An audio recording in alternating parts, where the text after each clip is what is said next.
Hello, student. Welcome to MacMath Education channel, where you can change the way of your learning and understanding. तो बच्चों, आज इस video में हम topic cover करेंगे torque on a dipole in uniform electric field. तो बच्चों, dipole क्या होता है? Dipole is two equal and opposite charge separated by small distance 2a, है ना। एक माइनस क्यू चार्ज है, एक प्लस क्यू चार्ज है, और उनके बीच में छोटा सा डिस्टेंस 2a, इसे बोलते हैं हम डाइपोल। तो यहाँ पे आपको फिगर में दिखाई दे रहा होगा, एक बच्चों डाइपोल है, ये डाइपोल है, माइनस क्यू चार्ज, ये प्लस क्यू चार्ज, जिसकी लेंथ कितनी है यहां से लेके यहां तक 2a। ये एक यूनिफॉर्म इलेक्ट्रिक फील्ड में पड़ी है। ये यूनिफॉर्म इलेक्ट्रिक फील्ड इस तरह रिप्रेजेंट की है पैरेलल लाइन से, जिसकी डायरेक्शन किस तरफ है आपको दिखाई दे रही होगी, इस तरफ इसकी डायरेक्शन है, ठीक है। तो इसमें एक इलेक्ट्रिक डाइपोल पड़ा है बच्चों। तो यही लिखा हुआ है यहाँ पे, consider an electric dipole consisting of plus Q and minus Q and length 2a place in uniform electric field of dipole movement p vector. अब डाइपोल मूवमेंट क्या होता है बच्चों? You know that dipole moment is either charge into length of dipole, तो q into 2a। अब ये जो dipole movement है, इसकी जो डायरेक्शन होती है ये minus Q two plus Q होती है बच्चों। तो जो डाइपोल मूवमेंट है, इसकी डायरेक्शन इस तरफ होगी, ऐसे। ये मैंने रेड कलर से रिप्रेजेंट कर दी इसकी डायरेक्शन को। तो डाइपोल मूवमेंट की जो डायरेक्शन है वो इस तरह है, माइनस क्यू से प्लस क्यू। तो कहते हैं डाइपोल मूवमेंट जो है वो making angle theta with it, electric field के साथ कितना एंगल बना रही है? थीटा। तो यहां पे ये हमने बना दिया एंगल बच्चों, ये एंगल थीटा, ठीक है। इलेक्ट्रिक फील्ड के साथ कितना एंगल बना रहा है डाइपोल मूवमेंट? थीटा। देखो ना, एंगल किस किस के बीच में है? इस तरफ है आपका डाइपोल मूवमेंट और इस तरफ है इलेक्ट्रिक फील्ड, तो दोनों के बीच का एंगल कितना है बच्चों? थीटा। अब देखो, आप लोगों को पता है when ever a charge particle is placed in electric field it experience a force. जब भी कोई चार्ज पार्टिकल इलेक्ट्रिक फील्ड में पड़ा होता है तो उस पर फोर्स लगती है, और वो फोर्स किसके इक्वल होती है? Charge into electric field. अगर वो चार्ज पॉजिटिव है तो उस पर जो फोर्स लगेगी वो इलेक्ट्रिक फील्ड की डायरेक्शन में लगेगी, और अगर उस पर चार्ज नेगेटिव है तो फोर्स एंड इलेक्ट्रिक फील्ड दोनों की डायरेक्शन क्या होती है बच्चों? ऑपोजिट होती है। तो सबसे पहले force on plus Q charge, plus Q charge पे जो फोर्स लगेगी वो कितनी होगी? तो वो होगी चार्ज इनटू इलेक्ट्रिक फील्ड, यही होएगी। तो डायरेक्शन की बात करें, अगर बच्चों पॉजिटिव चार्ज है, पॉजिटिव चार्ज पे जो फोर्स की डायरेक्शन होगी वो इलेक्ट्रिक फील्ड की डायरेक्शन में होगी। मतलब इस पे जो फोर्स लगेगी वो इस तरफ होगी, इस तरफ इलेक्ट्रिक फील्ड की डायरेक्शन में। तो इस तरफ लग रही है फोर्स, ठीक है बच्चों। अब उसके बाद अगर बात करें दूसरे चार्ज की, तो जो दूसरा चार्ज है बच्चों वो है आपका नेगेटिव चार्ज। उस पे जो फोर्स लगेगी वो इलेक्ट्रिक फील्ड के ऑपोजिट लगेगी, मतलब माइनस क्यू चार्ज पे जो फोर्स लगेगी वो इस तरफ लगेगी, इस तरफ। कितनी लगेगी अब वो देखेंगे। तो force on minus q charge is, charge है minus q into electric field बच्चों ई। अगर आप वेक्टर फॉर्म में लिख रहे हो तो आपको चार्ज का साइन कंसीडर करना पड़ेगा, इसीलिए मैंने माइनस क्यू लिया है, क्योंकि मैं इलेक्ट्रिक फील्ड को वेक्टर में ले रहा हूं। और यहां पे ये माइनस साइन क्या बता रहा है कि जो फोर्स लग रही है माइनस क्यू चार्ज पे वो इलेक्ट्रिक फील्ड के ऑपोजिट डायरेक्शन में है, इसीलिए इस पे जो फोर्स लगी है माइनस क्यू पे, उसकी जो डायरेक्शन है बच्चों वो क्या है? ऑपोजिट है इलेक्ट्रिक फील्ड के। अब दोनों फोर्सेस जो है बच्चों, both forces are equal in magnitude but opposite in direction. तो यहां पे लिख देते हैं पहले, both forces are equal in magnitude but opposite in direction. तो नेट फोर्स ऑन डाइपोल, जो नेट फोर्स है डाइपोल पे वो कितनी है? 0, ठीक है। इसका मतलब there is no translatory motion of dipole. क्या मतलब हुआ इसका? कि भी जो डाइपोल है ना ही वो आगे जाएगा ना ही वो पीछे आएगा, क्योंकि जितना उसे आगे की तरफ फोर्स लग रही है उतना ही उसे क्या है? पीछे की तरफ फोर्स लग रही है, इसलिए ट्रांसलेटरी मोशन तो नहीं होगा। बट बच्चों, ये दोनों जो फोर्सेस लग रही हैं इक्वल है, डायरेक्शन ऑपोजिट है, पर इनकी जो लाइन ऑफ एक्शन है वो क्या है? अलग अलग है। लाइन ऑफ एक्शन का मतलब जिस लाइन के लॉन्ग वो फोर्स लग रही है। तो जो एफ ऊपर वाली फोर्स है बच्चों वो इस लाइन के लॉन्ग लग रही है ऐसे, और जो नीचे वाली है वो इस लाइन के लॉन्ग लग रही है बच्चों।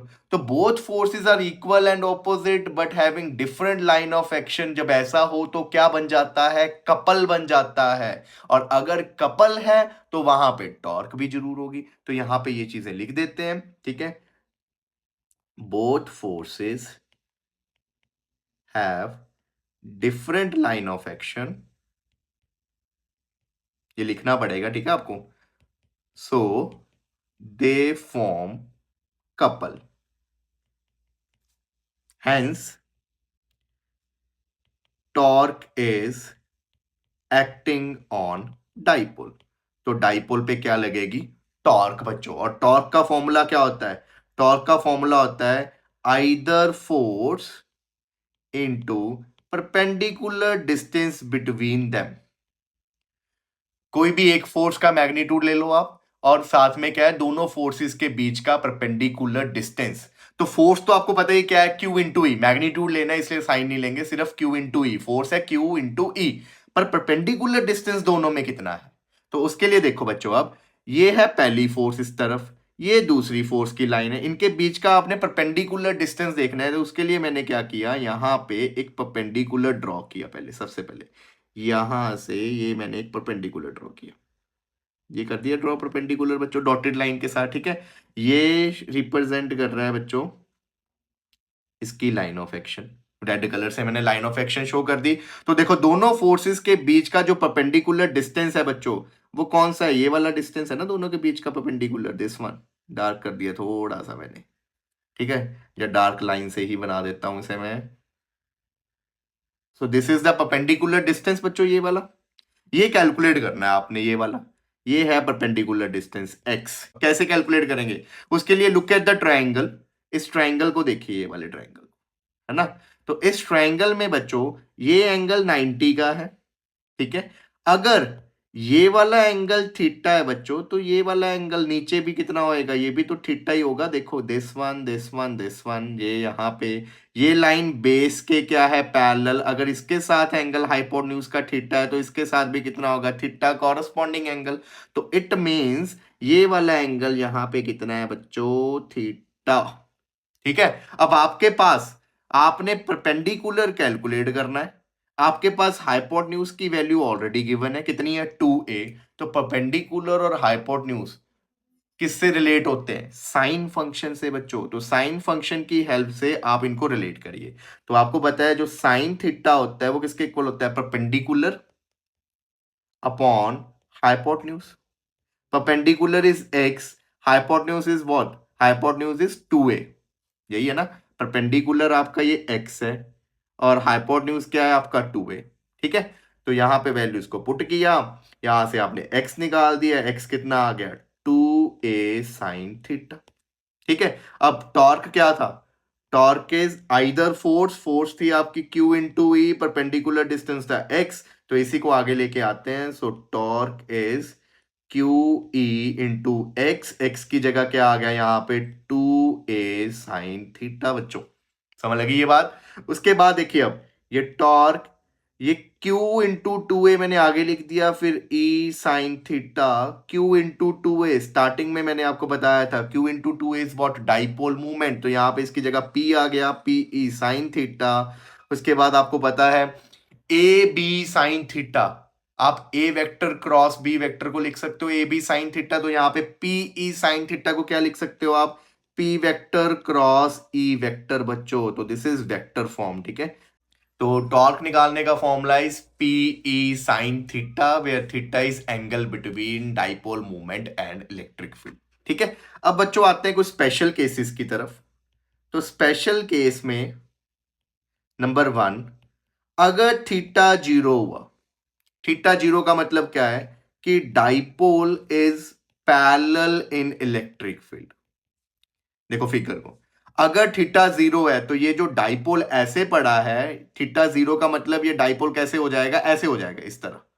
तभी थीटा जीरो हो जाएगा ना। बल्कि जो पहले डाइपोल इस तरह पड़ा था ऐसे, उस डाइपोल को ऐसे हो जाना पड़ेगा इलेक्ट्रिक फील्ड की डायरेक्शन में, सो दैट थीटा कितना हो जाए? जीरो, ठीक है। तो अगर वो इलेक्ट्रिक फील्ड में पैरेलल पड़ा है, पैरेलल इस तरह, तो उस केस में थीटा कितना हो जाएगा? जीरो। यहां पे मैं ड्रॉ कर रहा हूं, ये आपकी इलेक्ट्रिक फील्ड, ठीक है। और जो डाइपोल, माइनस क्यू इधर, प्लस क्यू इधर, ये आ गया।